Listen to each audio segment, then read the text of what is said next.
Nós, claro, sabemos que a noite mais importante, mais iluminada e mais bela para nós é a noite do Natal.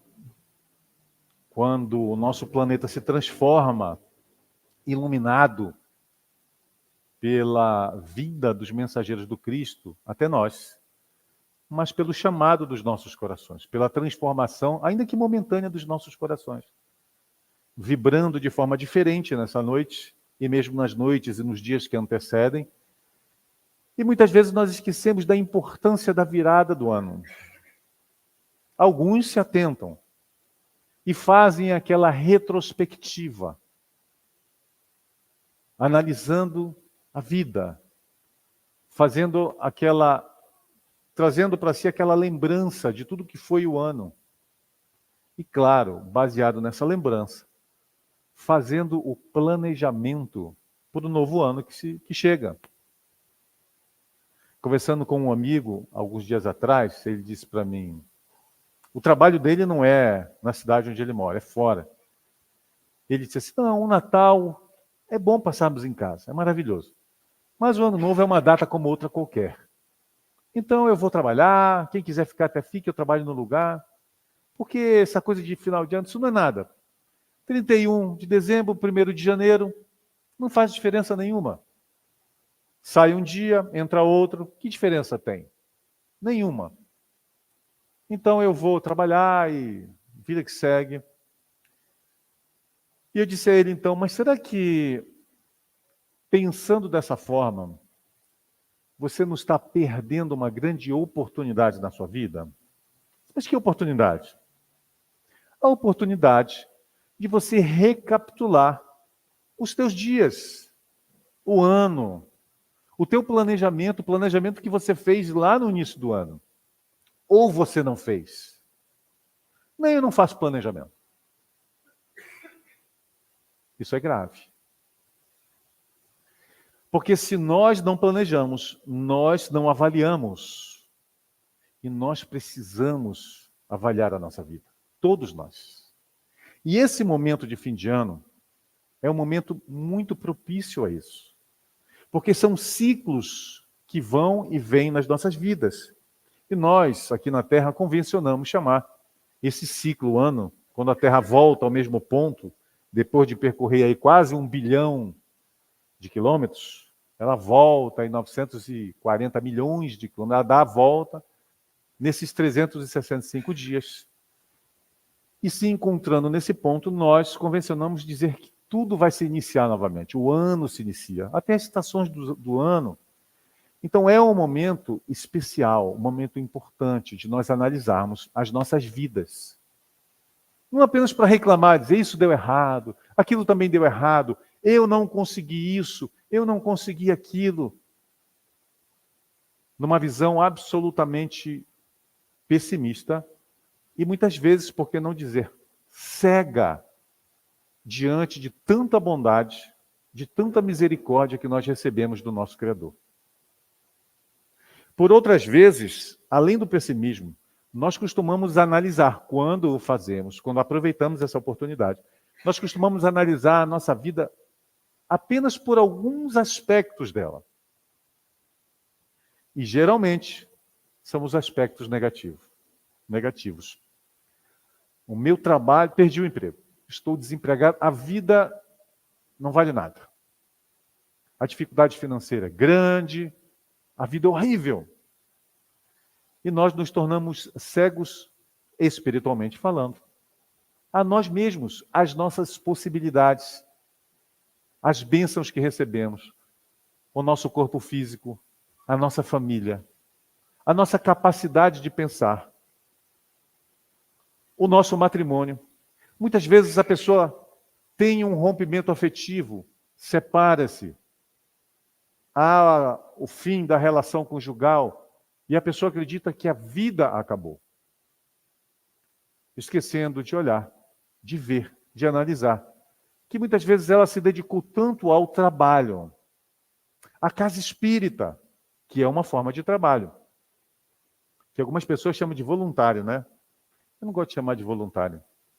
Porque trabalho voluntário fica parecendo assim, é um trabalho voluntário, eu vou lá se eu quiser. Porque é voluntário, eu não estou recebendo para isso. É verdade isso? A gente não está recebendo nada, fazendo um trabalho na casa espírita, por exemplo. A gente não faz falta se a gente não vier. Se o Lucas não tivesse vindo, o pessoal de casa que nos ouve agora, que nos ouvirá, conseguiria nos ouvir? Ah, mas alguém substituía o Lucas, não é? A Amanda substitui o Lucas ali na mesa e falta no passe. Trabalho voluntário. Nós somos obrigados a ir trabalhar naquele trabalho remunerado de todos os dias? Nós somos obrigados ou nós podemos não ir? Podemos não ir ou somos obrigados? É voluntária, de forma voluntária que nós vamos ou de forma obrigada? Ainda que nós recebamos o salário para isso. Se eu quiser pedir demissão, eu posso ou não? Se eu posso, o trabalho não é voluntário também? Mas a gente costuma dizer que esse trabalho voluntário é um trabalho não remunerado e por isso eu posso faltar. Mas ainda que eu não falte, ainda que eu seja assíduo, muitas vezes, e nós temos visto, não na casa espírita apenas, mas em outras igrejas, em outras religiões, a dedicação ser tão grande, mas tão grande, para aquela igreja ou casa religiosa, que muitas vezes a pessoa esquece a família. E aí a família começa a desandar por falta de atenção, por falta de carinho, por falta de dedicação. Algum tempo atrás eu conversei com um jovem que disse: eu não gosto da doutrina espírita. E eu perguntei: mas por que você não gosta da doutrina espírita? E ele disse: eu não gosto porque ela leva o meu pai de casa todos os dias. Eu quase nunca vejo o meu pai. Ele trabalha o dia inteiro e à noite vai para a casa espírita. Quando eu vejo meu pai? E ele quer que eu vá à casa espírita para nós ficarmos juntos, mas eu tenho as tarefas de casa para fazer, da faculdade. Eu não gosto da doutrina espírita, ela leva o meu pai de casa. Então é importante, nesse momento, que nós analisemos nas nossas vidas todos os aspectos. A vida conjugal, a nossa missão como pais, como educadores, porque podem ser nossos netos, nossos sobrinhos, o nosso trabalho, o quanto nós nos dedicamos em assiduidade ao nosso trabalho, o quanto nós investimos de tempo para aumentar o conhecimento naquilo que nós fazemos. Nós chegamos às vezes numa loja, eu estava procurando tal coisa, acho que não tem. Qual é o valor disso? Não sei, mas eu vou checar. Quanto de tempo nós dedicamos a nos melhorar em cada aspecto das nossas vidas. E isso, essa consciência, diria até esse dever para nós mesmos, para conosco mesmos, de nós nos analisarmos, é tão importante que ele pode salvar vidas. Porque muitas pessoas, diante de uma dificuldade da vida, entram em depressão. Se desconectam, por assim dizer, da sua própria realidade, dos avanços, dos progressos que as pessoas fazem, que cada um de nós faz nas nossas vidas.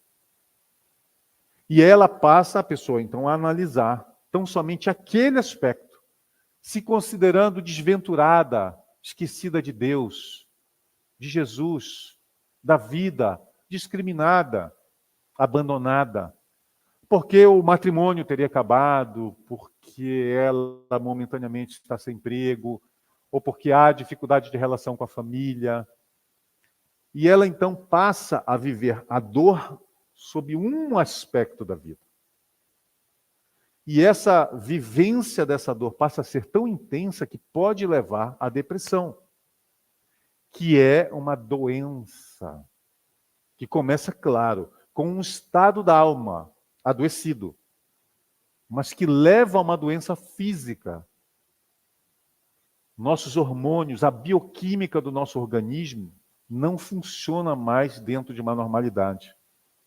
E nós acreditamos que a pessoa está exagerando, está triste, quando, na verdade, muitas vezes, ela já se encontra em um quadro depressivo, precisando, portanto, de ajuda médica, de médicos que vão diagnosticar o estado da pessoa, a doença chamada depressão, e vão fornecer o medicamento, o remédio, para que ela possa recobrar a lucidez, voltar com a sua funcionalidade, ir ao trabalho, se relacionar com a família, fazer até higiene pessoal, porque as pessoas em profunda depressão conseguem nem sequer fazer a higiene pessoal. Então ela precisa do medicamento para recobrar a consciência, a funcionalidade, para daí buscar a sua cura, o seu reequilíbrio emocional, espiritual, mental.